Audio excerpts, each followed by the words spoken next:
அன்பே சிவம் மனமே குரு என்றுணர்த்திய குருவே போற்றி. சத்தும் சித்தும் எதுவென்று உணர்த்திய குருவே போற்றி. எனக்குள் இறைவனை உணர வைத்த குருவே போற்றி. நித்திய ஆனந்தமான நித்யானந்த குருவே போற்றி.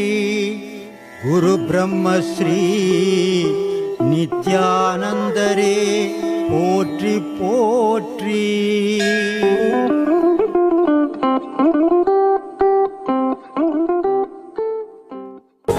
காசுக்காகவோ பணத்துக்காகவோ அவங்களுடைய செயல் இல்லை. உலக மக்களுக்கு நன்மை தெரியணுன்றதுக்காக, நல்லது தெரியணும், நல்லதை தெரிஞ்சுக்கணும், ஒரு புனிதமான செயலை செய்து இருக்கிறாங்க. இதை பார்க்கக்கூடிய ரசிகர்கள் அத்தனை பேரும் இதை பாருங்கள், அவங்களுக்கு சப்ஸ்கிரைப் பண்ணுங்கள். அது அவங்கள இன்னும் மேலும் மேலும் ஊக்கப்படுத்துறதுக்கு ஒரு வழியாக இருக்கும். இதை உங்களை தாழ்மையோடு நான் கேட்டுக்கிறேன். ரொம்ப நன்றி, வணக்கம். ஐயா, எல்லார்கிட்டையும் பேசுகிறப்ப சொல்கிறாங்க ஒருத்தர் உயிரோடு இருந்தார், அவர் இப்போ இல்லை. அந்த மாதிரி அவர் உயிரோடு தான் இருக்கிறாரு என்று சிலர் சொல்லி தான் கேட்டிருக்கோம். ஆனால் நம்மளுக்கு ஒரிஜினலாக பார்த்தீங்கன்னா உயிரோடு இருக்கணுமா இல்லை ஆன்மீகத்தில் உயிராக இருக்கணுமா? ஐயா, உயிரோடு இருக்கிறதுக்கும் உயிராக இருக்கிறதுக்கும் வித்தியாசம் இருக்குங்களா? என்ன சொல்கிறேன்? இப்போ சிலர் நம்ம இப்போ மனுஷங்களை பார்த்தா அவங்க உயிரோடு இருக்கிறாங்கன்னு சொல்றோம். நம்ம உயிரோடு தான் இருக்கிறோம். உயிரோடு இருக்கிறதுனால தான் நடமாடுறோம். சரி. நான் ஞானிகள் எல்லாம் சொல்றாங்க அவங்க உயிரா இருந்தாங்க. அவங்க உயிரோட இருக்கிறத விட உயிரா இருந்தாங்களா எப்படின்னு? அது ஞானிகள் காலையில கூட சொன்னாங்க. ஆமாங்க. மனுஷன் உடலையும் உயிரையும் நம்பி வாழறது. உடலையும் உயிரையும் நம்பி வாழறவன் மனுஷன். உயிர் இயக்குது, உடல் இயங்குது. இது ரெண்டு பொருள் தான் தெரியும். அப்போ இந்த உயிரும் உடலும் இயங்கும் போது அவனுக்கு மனமும் இயங்குது. மனம் இயங்கிறதுக்கு காரணம்னா புலன் இயங்குது. புலன் இயங்கிறதுக்கு காரணம்னா ரெண்டு சுவாசம் இயங்குது. அப்போ இந்த சுவாசம் அடங்குச்சுன்னா புலன் அடங்கிடும். புலன் அடங்கிச்சுன்னா மனம் அடங்கிடும். மனம் அடங்கிச்சுன்னா உடலையும் மறைப்பான், உயிரையும் மறைப்பான், வேற இன்னொரு உயர்ந்த பொருள் இருக்குதுன்னு நினைப்பான். அந்த உயர்ந்த பொருளை கூட உறவாடுறதுதான் மகான்களுடைய நிலை. ஆன்மாவோடு அவன் உயிரோட உறவாடுறவங்க கிடையாது. உயிர் தான் பிறந்த குழந்தைக்கு நாய்க்கு நரிக்கு எல்லாம் கொடுத்தானுக்குது. அது கூட தானே உயிரோட உலாவிங்குது. அது ஒரு அதிசயம் கிடையாது. ஆனா ஆன்மாவோட உலாவ முடியாது மனுஷனால. அந்த ஆன்மாவோட உலாவணும்னு சொன்னா அவன் பல முயற்சிகளை பண்ணி அதில் முன்னேறணும். அதுக்கு பிறவி தொடர்பும் தேவைப்படுதுங்க. ஒரு பிறவியில போய் அதை அறிஞ்சிட முடியாது. சரி. அதனால அந்த மகான்கள் ஆன்மாவோட உறவாடுறான். அந்த உறவு எதுக்காக ஆடுறான்னா இறைவன்கிட்ட இருந்து செய்தியை சேகரிக்கிறான். அந்த இறைவன்கிட்ட இருந்து சேகரிச்ச செய்திகளை இந்த மக்களுக்கு சொல்றான். அந்த மக்களுக்கு சொல்லும் போது மக்களை நல்வழிப்படுத்தத்தான் ஒவ்வொரு மகானும் ஒவ்வொரு காலத்திலையும் உலகத்துக்கு வந்துக்கிறான். இறைவனே அதை அமைச்சுக்கிறான். இப்ப நான் செத்து போயிட்டேன், என்னுடைய பிறப்பு நானே தான் முடிவு பண்ணிக்கிறேன். ஏதோ ஒரு தாயும் தகப்பன புணர்கள் பண்றான், அதுல போய் நான் போடுறேன், நான் பிறந்துடுறேன் உலகத்துல. அப்போ என்னுடைய பிறப்பு என்னுடைய இறப்பு நான் தான் முடிவு பண்றேன். ஆனா மகான்களுடைய பிறப்பை மகான் முடிவு பண்றது இல்லை, இறைவன் முடிவு பண்றான். இந்த உலகத்துல இந்த இடத்துல நீ தேவைப்படுற, இந்த உலகத்துல இந்த இடத்துல போய் இந்த மக்களை நல்வழிப்படுத்து, இந்த உலகத்துக்கு நல்ல வழிகளை சொல்லு. அது உன்னுடைய கடமைகள் முடிஞ்ச உடனே நீ என்ன சேரு. அப்போ அந்த மகான் வந்ததும் இறைவங்கிட்ட இருந்து, போய் மறுபடியும் சேர போதும் இறைவங்கிட்ட இருந்து. ஆனா இந்த மனுஷன் பிறப்பெடுத்ததும் என்னாலேயே, மரணம் அடைஞ்சதும் என்னாலேயே. அப்போ ரெண்டுமே முடிவு இங்கே பூமிக்குள்ளவே நடக்குது, இறைவங்கிட்ட நடக்குது. அதனால மகான்களுடைய நிலை உயர்ந்த நிலை, மனிதனுடைய நிலை தாழ்ந்த நிலைப்பா. உயர்ந்த நிலைக்கு போனோம் தான் பேசுகிறேன். அது இந்த யோக பயிற்சியால மட்டும்தான் போகும். அதை தவிர வேற எதாலையும் போக முடியாது. நீ தாயினுடைய கர்ப்பத்திலிருந்து இந்த பூமிக்கு எதை கொண்டு வந்த? எதால வந்த? உடலால வர முடியுமா? வர முடியாது. வர முடியாது. உயிர் இல்லைன்னா ஒரு குழந்தைக்கு, ஒரு குழந்தை இந்த உலகத்துக்கு வராது, தாய் கர்ப்பத்துல செத்து போயிடும். தாய் கர்ப்பத்தில் அது செத்துதுன்னா தாயும் கொண்டுடும். அப்போ உயிரால தான் இந்த உலகத்துக்கு வந்தது. இந்த உயிரை கொண்டுதான் கடவுளையும் அடையணும். உயிர்ன்றது ஒரு ஏணிப்படி மாதிரி, அதுல இருந்து ஏறி போயிடணும். ஏறி போயிட்டு இறைவன் அடையணும். அந்த உயிர்ன்றதுக்கு யோகம் தேவை. உயிரை அறியணும், உடலை மறக்கணும். அப்படி உயிரை அறிஞ்சு உடலை மறக்கும் போது தான் யோகத்தினுடைய முழு நிலை கிடைக்கும். அந்த முழு நிலை கிடைச்சாதான் ஞான பாதை தெரியும். அந்த ஞான பாதையில பயணம் பண்ணாதான் இறைவன் இருக்கிற வழி தெரியும். அந்த வழியில பயணம் பண்ண அதுக்கு இவ்வளவும் தேவைப்படுதுங்க. அதுக்கு ஒரு நல்ல குருவும் தேவைப்படுறான். கண்ட குருவெல்லாம் போனீங்கன்னா கண்ணாபண்ணமா தான் போகணும். ஏன்னா அவனுக்கு அனுபவம் இல்லை. அவன் அனுபவிச்சத வரைக்கும் சொல்ல போறான். அப்ப நீயும் போக முடியாது, அவனும் போக முடியாது, தடுமாறிடும். சரியான அதனால்தான் அப்பவே சொன்னான், மெய் குருவை நாடி போடணும். அதனாலதான் திருமூலர் சொன்னார், மெய்குருவின் வார்த்தை கேட்டல், மெய்குருவின் மேனி தரிசித்தல் அப்படின்னு எல்லாத்தையும் சொன்னார். அதனால உண்மையான குரு கிட்ட போகணும், உண்மையான குருவை தேர்ந்தெடுக்கணும், அவர் சொன்ன பாதையில கரெக்டா பயணம் பண்ணணும். அதனால்தான் திருமூலர் சொன்னார், ஆரியன் நல்லான் குதிரை இரண்டுண்டு. உலகிற ஆன்மா தங்கமா இந்த ஒரு தவறும் செய்யாதது, ஒரு பாவத்தையும் அறியாதது. ஆனா அது இந்த புலன்களால இந்த மூச்சு உலகம் ஃபுல்லா சுத்துது. உலகத்தில் இருக்கிற எண்ணத்தெல்லாம் இழுத்துன்னு வந்து வைக்குது, ஆசைகளை உருவாக்குது, உருவாக்கி அவனுடைய வாழ்க்கையை அழிக்குது. அப்ப இது அடங்கணும்னா மூச்சு அடங்கணும். அப்ப மூச்சு அடங்கணும்னா இது யாரால அடங்க முடியும்? நல்ல குரு கிட்ட போனதாண்டா அடங்கும். அவன் சொன்னபடி நடந்தாதான் அடங்கும், போனதால் அடங்க. அதனால சொல்றான், ஆரியன் நல்லான் குதிரை இரண்டுண்டு, வீசி பிடிக்க விறகறிவார் இல்லை, கூறிய நாதன் குருவருள் பெற்றால் வாரி பிடிக்க வசப்படும் தானே. குரு சொன்ன மாதிரி போனீங்கன்னா அதை தேர்த்து பிடிச்சிட முடியும், இல்லைன்னா உன்னால பிடிக்க முடியாது. இதை அப்படியே அழுக்கணி சித்தர் சொன்னார், எட்டா புறவியடி ஈராறு காலடியோ விட்டாலம்பாரமடி வீதியிலே தான் கட்டா கயிறெடுத்து கால் நாளும் சேர்த்திருக்கே அட்டாள தேசம் எல்லாம் ஆண்டு இருந்தால் ஆகாதோன்னு. இதை பிடிக்கிறது கஷ்டம்னு விட்டுட்டு நான் செத்து தெருவோரம் கிடப்படா, ரோட்டில் எடுத்து போட்டுருவாங்க. எவ்வளோ பேர் பணக்காரன் இருந்தாலும் நான் ரோட்டில் போடுவாங்க, சாவு அப்படி போட்டுருவாங்க. உன்னை அப்படி போடக்கூடாதுன்னா நீ அதை பிடிக்கணும். அது எப்படி பாப்பா? கட்டாத கயத்தாளுக்கு உன் மனசாலேயும் உன் மனசை கட்டுறான்னாரு. அந்த மாதிரி எவ்வளோ மகான்கள் எவ்வளோ விஷயங்களை நமக்கு சொல்லிட்டு போய்க்கிறாங்க. இதை நான் ஒரு 3 மாசத்துக்கு முன்ன கூட சொன்னேன். ஒவ்வொரு மகான்களும் சொன்ன வார்த்தைகள் பொய்யே கிடையாது. ஆனா அந்த மெய்யான விஷயத்தை புரிஞ்சுக்கிற அளவுக்கு அவங்களுடைய வார்த்தைகள் இல்லாம போய் செய்யுள் வடிவில் இருந்துச்சு. அதனால சொன்ன கல்வெட்டு ஏதோ காலத்துல 2000-3000 வருஷத்துக்கு முன்ன எழுதின கல்வெட்டெல்லாம் கூட படிக்க ஆள் இருக்குது. இந்த மகான்கள் செய்யுள் வடிவத்தில் எழுதுனதை கொஞ்சம் நல்ல சாதாரணமா நம்ம பேசுற மாதிரி எழுதி மக்களுக்கு கொடுத்தா எல்லா உண்மையும் தெரியும். ஏன் சொல்றேன்னா, நாதர் முடி மீது இருக்கும் நாகப்பாம்பே உனக்கு நச்சிப்பை வைத்தது யார் சொல்லு பாம்பே, பாதாளத்தில் குடிபுகும் போதே தலை வாங்கும் பாம்பேன்னு பாம்பாட்டி பண்ணாரு. இது ஒன்றும் புரியாது. இதை அப்படியே கண்ணதாசன் எடுத்து ரொம்ப அழகா அதை சித்தரிச்சு கொடுத்தாங்க. நாதர் முடி மீது இருக்கும் நல்ல பாம்பே உனக்கு நல்ல பெயர் வைத்தது யார் சொல்லு பாம்பே, ஆதிசிவன் தலையமர்ந்த ஆணவமா அவன் அங்கமெல்லாம் விளையாடும் தைரியமா, ஊர் கொடுத்த பால் குடித்து உயிர் வளர்த்தாய் பால் உண்ட சுவை மாறும் முன்னே நன்றி. இது மக்களுக்கு கேட்கும் போது ஓ இப்படின்னு புரிஞ்சு போச்சு. ஆனா பாம்பாட்டி சித்தர் பாடின பாடல் புரியல. அப்போ இதை யாருக்கு புரியும்? ஆராய்ச்சி பண்றவனுக்கு புரியும், மற்றவங்களுக்கு புரியாது. இதை நல்ல தமிழ் ஆராய்ச்சியாளர்கள் ஏராளமா இருக்கிறாங்க, அற்புதமானவங்க எல்லாம் இருக்கிறாங்க. அவங்கெல்லாம் அந்த இலக்கிய மகான்கள் பாடல்கள் எல்லாம் சாதாரண பேசுற தமிழ்ல போட்டு கொடுத்தாங்கன்னா எல்லா மக்களும் உண்மையை புரிஞ்சுப்பாங்க. இல்லைன்னா அது புரியாமையே போயிடும். சொல்லுங்க. சரி, அது மகான்கள் பத்தி சொல்றப்போ நீங்களும் அதே தான் சொல்றீங்க, உடலை மறந்து உயிரை நினையுங்கள் என்று.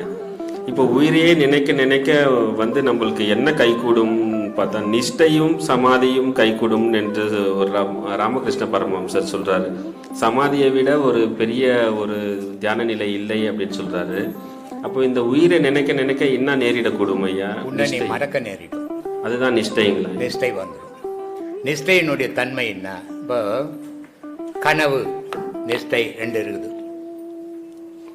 எல்லா மக்களும் மனுஷனுடைய நிலை, சராசரி மனுஷனுடைய நிலை 3 நிலையில தூங்குவோம். ஒன்று மூச்சு நிற்பான், இல்லை தூங்கி நிற்பான், இல்லை தூக்கத்தில் கனவு கண்டு நிற்பான். இந்த 3க்கும் பேர் என்ன? ஜாக்கிரதா, உறக்கா, சொப்பனம் அப்படின்னு இந்த 3 நிலைக்கு பேர். இதை கடந்து 2 நிலைக்கு துரியம் துரியாதீதம். அப்போ சாதாரண மனிதன் கனவு காணும் போது தூக்கத்தில் அந்த கனவுகள் எல்லாம் இருட்டிலேயே நடக்கும், கனவுகள் வெளிச்சத்தில் நடக்காது. இருட்டில் நடக்கும். ஆனா நிஷ்டையும் கனவு மாதிரி தான். ஆனா அந்த கனவுகள் எல்லாமே வெளிச்சத்துல நடக்கும். சரி. இதுதான் நிஷ்டைக்கும் கனவுக்கும், சராசரி கனவுக்கும் வித்தியாசம். அப்ப மனுஷனுக்கு இந்த 3 நிலை, ஜாக்கிரதா, சொப்பனா, உறக்கா, 3 நிலையில் தான் மனித வாழ்வு முடியுது. மகானுடைய வாழ்வு துரியம், துரியாதீதம் 5 நிலையில முடியுது.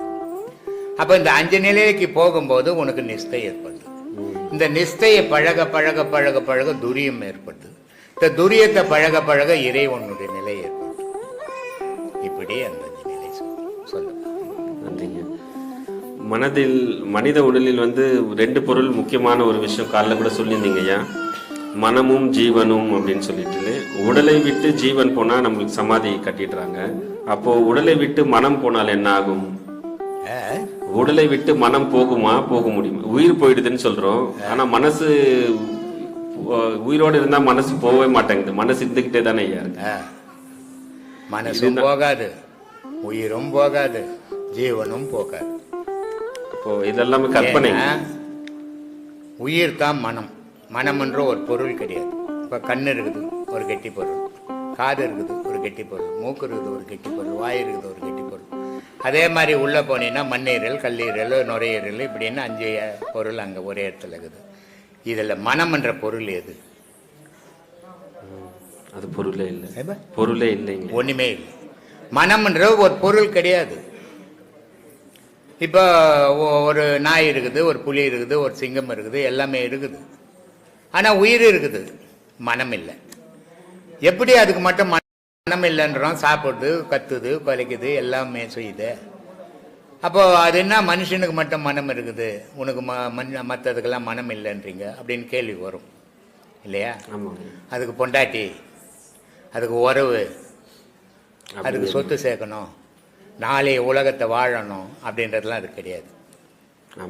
பிறந்தது, வளர்ந்தது, உணவு கட்டி சாப்பிட்டு செத்து போச்சு. இதனால அதுக்கு பேர் ஜீவன் சொல்றோம். ஆனா நீ என்ன பண்ற? ஒரு பாசத்தை உண்டாக்குற, ஒரு காமத்தை உண்டாக்குற. இப்போ மாடு இருக்குது, ஒரு மாடு வந்து ஒரு எருது மாடை கண்ணு போடும். அந்த எருது மாடு வளர்ந்துட்ட உடனே அதுக்கு தாயின்னு தெரியாது, அதுக்கிட்ட புணர்வு பண்ணும். அப்போ அந்த பிரிவினை தெரியல அதுக்கு, அதனால அதுக்கு பேர் ஜீவன் சொல்றோம். ஆனா நமக்கு பிரிவினை தெரியுது. இது மனைவி, இது தங்கச்சி, இது அக்கா, இது அம்மா அப்படின்ற பிரிவினை தெரியுது. இதனால மனம் இருக்குது. மனத்தினுடைய சேர்க்கை என்ன அப்படின்னா, மூச்சோட எண்ணங்கள் சேரும்போது அது மனமா மாறுது. சரி, மனம் என்ற ஒரு பொருள் கிடையாது, தனியா ஒரு கெட்டி பொருள் கிடையாது. அப்போ இந்த மூச்சோட எண்ணங்கள், அதனால தான் நான் பல வீடியோவில் சொல்லிக்கிறேன், உன் மூச்சு எது வரைக்கும் போதோ உலகத்தில் இருக்கிற எண்ணத்தெல்லாம் வச்சுன்னு வந்து உள்ள வச்சுக்கோ. அப்போ ஆசையை அது உருவாக்கிடும். அந்த ஆசையால் நீ அலைய ஆரம்பிச்சிருவ. அந்த அலையும் போது உன் வாழ்க்கை கெடும். அப்போ அந்த மூச்சு அடங்கி போச்சுன்னா வெளியேகிற எண்ணங்கள் வராது. வராத போது உன் மனம் உனக்குள்ள அடங்கி இருக்கும் அப்படின்னு சொல்றேன் இல்லையா? ஆனால் மரண தருவாயில் இந்த மனம்ன்ற மூச்சு போய் ஆன்மாவோடு இணைஞ்சிடும். தனியா இது போக முடியாது, இதுக்கு வழி கிடையாது. ஏன்னா இந்த புலன்கள்லாம் அடைப்பு ஏற்பட்டு போயிடும். அப்போ ஓப்பனா இருக்கிற இடம், ஆன்மா இருக்கிற இடம் உச்சி தான். சரி, இது மகானுக்கு, மகான்களுக்கு மட்டும்தான், மனுஷனுக்கு இல்லை. மனுஷனுக்கு 9 வயலையும் போகும், மகான்களுக்கு இது போய் என்ன பண்ணும், இங்கே இருந்த செயலெல்லாம் சேர்ந்து ஜீவன், மனம், உயிர், ஆன்மா 4 சேர்ந்து ஒன்றா போகும். இது ஒன்றா இணைஞ்சதால இதுக்கு பாவம் இல்லை, புண்ணியம் இல்லை. ஏன்னா இந்த மனம் இங்கே பாவம் பண்ணலை இந்த உலகத்தில், இந்த உயிர் இங்கே பாவம் பண்ணலை இந்த உலகத்தில். இது ரெண்டும் பண்ணாததால் அது புனித ஆன்மா வாய்ப்போது. அந்த புனித ஆன்மா எதுலேருந்து வந்தது, உதயமாச்சோ அதிலே போய் இணையுது. ஆனால் இந்த மனிதனுடைய மனமும் உயிரும் சேர்ந்து இந்த உலகத்தில் 1000 பாவங்களை பண்ணிடுச்சு. அதனால் அது இறைவனோட சேரலை. சேராதால் அது என்ன பண்ணுது, இங்கேயே பிறந்து பிறந்து சாகுது. ஜனனமும் மரணமும் தொடர்ச்சியாக சுயற்சி மாதிரி ஆகிப்போச்சுங்க. இந்த ஜனனம் மரணத்துக்கு என்ன ஜாதி? உலகத்தில் இருக்கிறவனுக்கெல்லாம் மதம் இருக்குதா? மரணத்துக்கு ஜாதி இருக்குதா? இல்லைங்க. மொழி இருக்குதா? குலம் இருக்குதா? ஒன்றுமே கிடையாது. மரணம் மரணம் தான். உலகத்தில் எந்த மதத்தில் சேர்ந்தவன் செத்தாலும். இதெல்லாம் புரிஞ்சால்தான் அந்த மத வெறி, மத சண்டை, ஜாதி சண்டை இதெல்லாம் ஒழியும். கரெக்ட் தான். மனிதன் அன்போட வாழணும். மதமெல்லாம் தூக்கி போடு, அது வழிபடும் போது வச்சுக்கோ. மற்ற நேரத்தில் மதத்தையோ ஜாதியோ உபயோகப்படுத்தாத, மனிதனை மனித நேயத்தை உபயோகப்படுத்திக்கோ. அன்போட இருக்க பழகிக்கோ. அதுதான் மனிதனுக்குள்ள சிறப்பே. அதை மறந்து நீ மிருகம் மாதிரி அலையாத. அதனால மனிதனுக்கு 9 வழியில துவாரத்திலையும் உயிர் போகும், மகானுக்கு உச்சியில மட்டும் உயிர் போகும். உச்சியில போற உயிர் இறைவனோட கலக்கம், 9 நவதுவாரத்தில் போற உயிர் இந்த உலகத்தையே அலையும். அதுதான் பிறப்பு இறப்பினுடைய ரகசியம். புரியுதுங்க, நன்றிங்க ஐயா. ராமகிருஷ்ணர் பரமஹம்சர் பத்தி மறுபடியும் ஒன்று சொல்றேங்க ஐயா. அவரு நிறைய விஷயத்துல சொல்றாரு, பாவனை பக்தி பண்ணா இறைவன் உங்களுக்கு காட்சி கொடுப்பாரு அப்படின்னு சொல்றாரு. இப்போ ராதை வந்து கிருஷ்ணரை வந்து கணவனாவோ இல்லைன்னா வந்து ஆண்டாள் வந்து கிருஷ்ணனை காதலனா பாவிச்சாங்க. எப்படி பாவிச்சாங்க? பாவனை பக்தி. நான் முருகனாண்ட போய் முருகா நீ என் நண்பன் ஒரு வாட்டி சொல்லிட்டு வீட்டுக்கு போயிட்டு வேலைக்கு போயிட்டா வராது. அது இல்லை பாவனை பக்தி. அங்கேயே உட்காந்துக்கின்னு 24 மணி நேரம் முருகா நீ என் நண்பன் தான் அப்படின்னு சொன்னீங்கன்னா அது பாவனை பக்தி. அந்த உறுதியோட இருக்கணும், உறுதியா இருக்கணும். உறுதியோட இல்ல, முடிவோட இருக்கணும். இருக்கணும். உறுதியோட இருக்குது இல்ல, முடிவோட இருக்கணும். நீ நானும் ஒன்று தான் கலக்கணும், நீ என் நண்பன் தான் அப்படின்னு இருந்தீங்கன்னா அது பாவனை பக்தி. ராதைக்கு இன்னைக்கு ஆண்டாள் கோவிலில் கட்டுற மாலை ஆண்டாள் சூடின உடனே திருப்பதிக்கு போகுது ஃப்ளைட்டில். ஆண்டாள் சூடி கொடுத்த சுடர் கொடி நீட்டு ஆண்டாள் போட்ட பிறகு தான் ஏழுமலையானுக்கு அந்த மாலை சாத்துவாங்க. அப்போ ஆண்டாள் சாதாரண ஒரு பொம்பளை தான். எப்படி அதுக்கு அந்த பக்தி கிடைச்சது? இறைவனை அது காதலனாவே நினைச்சிச்சு, கணவனாவே நினைச்சிச்சு. இது பாவனை பக்தி. வீட்டுக்காரனே காதல் நான் நினைக்க மாட்டேன், கணவன் நான் நினைக்க மாட்டாங்கல்ல, கட்டளை திணிக்கிறாங்க. அப்புறம் எங்க பாவனை பக்தி? அதுக்குதான் பதி பக்தி. நான் கனவு மேல பக்தியா வாழும். பதி எங்க, பக்தி எங்க இருக்குது? பதியும் பதியா நந்துக்கல, பக்தியும் பக்தியா இல்லையே இப்போ உலகத்துல. கட்டியும் முட்டையும் இல்லை, அவன் கத்தியை திணிக்கிறான், இது தொடப்பு கட்டியை திணிக்குது. அதனால பாவனை பக்தி. ராதை கண்ணனை பாவனை பக்தி பற்றி. அது மாதிரி ஒவ்வொரு கடவுளும். அதனால தான் பாம்பன் சாமி சொன்னார், கடவுள் வந்து இத்தனை தோற்றத்தில் இருக்கிறாரா, இத்தனை விதமாவா இருக்கிறாரு கடவுள், ஒவ்வொருத்தரும் ஒவ்வொரு பொருளை சொல்றீங்களே அப்படின்னு கேட்டாருக்கு. சொன்ன இல்லை, கடவுள் ஒரு விதம்தான். ஆனால் அவன் உன்னுடைய மனம் வேற வேற இல்லையா? அவன் மனத்துக்கு ஏற்ற மாதிரி அத்தை நினைக்குது அது. அப்போ கடவுள் அங்கே அதுவா ஆகிறான். அதனால சொன்ன, அண்டமாய் அவனியாகி அரியன பொருளுமாகி தொண்டர்கள் குருவுமாகி துகிலாறு தெய்வமாகி என் திசை போற்றி நின்ற என்னருள் ஈசனான தெந்திரல் சரவணத்தான் தினமும் என் சிரத்தை காக்க. பெருமாள் அவன் தான்டா, சிவமும் அவன் தான், சக்தியும் அதுதான், முருகனும் அதுதான். நான் சொல்றது முருகன் சொல்றேன், நீ சொல்றது சக்தின்னு சொல்ற, அவ்வளவுதான். பொருள் ஒரு பொருள், அது கடவுள், அவ்வளவுதான். கடவுள் கடவுள்னா நான் எதை கும்பிட்றேன் நீ எதை கும்பிட்றேன்னு தெரியாது. இப்போ 4 புள்ள பெற்றுட்டு 4க்கு ஒரே பேர் வச்சு கூப்பிட்டேன்னு எந்த புள்ளன்னு தெரியாதுல்ல. வேற வேற பேர் வைக்கிறல ஒரு ஒரு பிள்ளைகளுக்கு. அது மாதிரி கடவுளை மனிதன் வேற வேற பேர் வச்சு கூப்பிட்டுங்கிறான். ஆனால் கடவுள் ஒன்று தான். உலகத்தில் கடவுள் ஒரு பொருள் தான், அது பேரொளி. அது அதுக்கு ஜாதி கிடையாது, மதம் கிடையாது, எல்லாத்தையும் கடந்து நின்றது. அதனால தான் சொன்னேன், கடவுள்ன்றது கடந்து தேடு. எங்கே போய் தேடுறது? உள் கடந்து தேடு என்று சொல்றாங்க. இது நடக்குமா? அது எல்லாத்தையும் கடந்து நின்றது. அது கடந்து தேடுறது இல்லை, கடந்து நின்றது. இன்பம் கிடையாது, அது துன்பம் கிடையாது, இரவு கிடையாது, பகல் கிடையாது. இது அத்தனையும் கடந்து நின்ற பொருள். அது அதை உனக்குள்ள வர வைக்கணும்னா நீ எல்லாத்தையும் கடந்து நிற்கணும். அதனால வள்ளுவர் சொன்னார், மலர் மிசை ஏகினால் மானடி சேர்ந்தார், நிலமிசை ஏகினால் நீ இறைவனை எப்பவும் இதயத்தில் சுமக்க கத்துக்கடா. ஊறுபட்ட ஆசை சுமந்து குப்பமோடு மாதிரி வச்சுங்கிறடா உன் இதயத்தை. அதை சுத்தப்படுத்துறா, இறைவன் உட்கார இடம் வைடாங்கண்ணா. சரி, இதுக்கு என்னப்பா அடையாளம்னா, அட பாவி, ராமனின் சீதையும் அனுமான் வச்சிருந்தான், அப்படி வைடான்னா. அனுமான் ஒரு உருவம் இல்லையா? சீதையை மீட்டு எடுத்துன்னு வந்துட்டாங்க. அப்ப பட்டாபிஷேகம் ராமருக்கு நடக்குது. பேர் என்ன? விபீஷணன். விபீஷணன் தானே?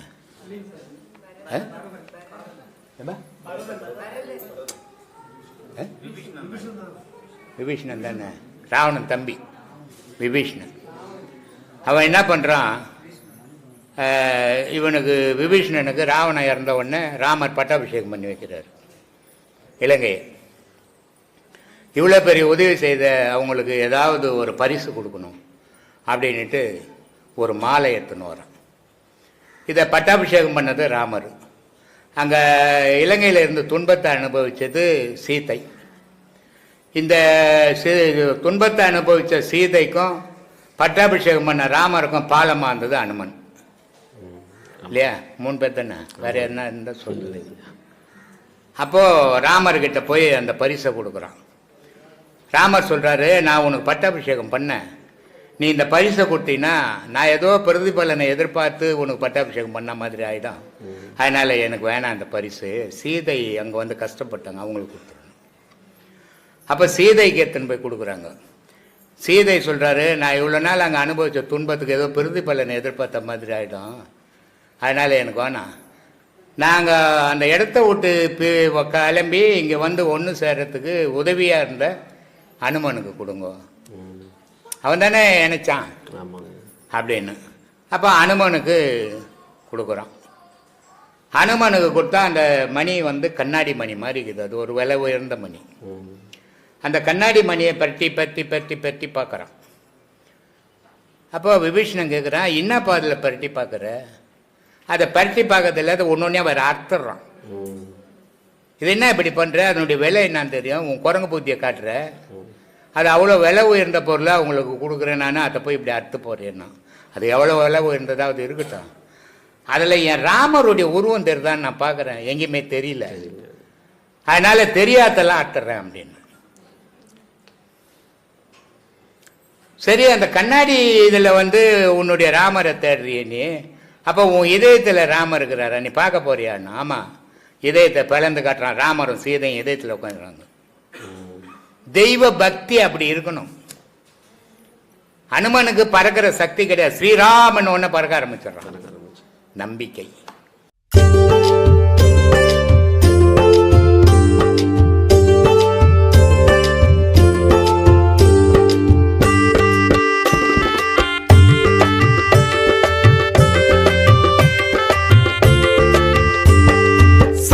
நம்ம நித்யானந்த சாமி சரணம் பாடு, சங்கடங்கள் தீர நம்ம சாமியத்தான் நாடு.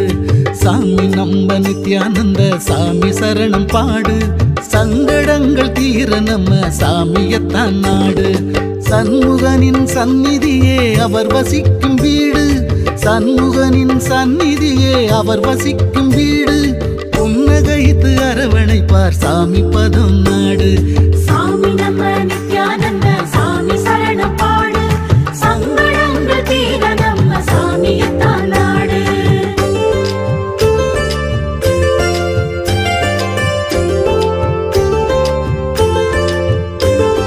புனித ஸ்தலம் 1000 பூமியிலே உண்டு, போலி வாக்கு வந்து விட்டா எல்லா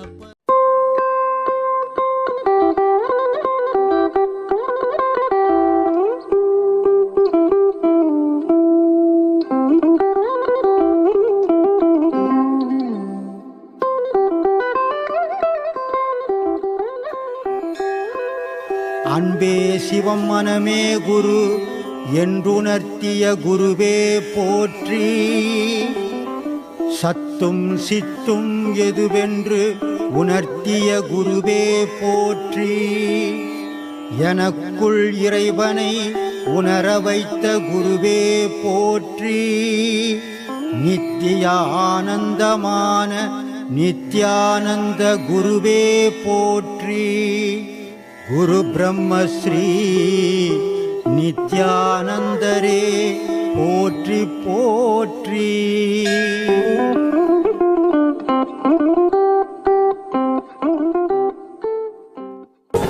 காசுக்காகவோ பணத்துக்காகவோ அவங்களுடைய செயல் இல்லை. உலக மக்களுக்கு நன்மை தெரியணுன்றதுக்காக, நல்லது தெரியணும், நல்லதை தெரிஞ்சுக்கணும், ஒரு புனிதமான செயலை செய்துன்னு இருக்கிறாங்க.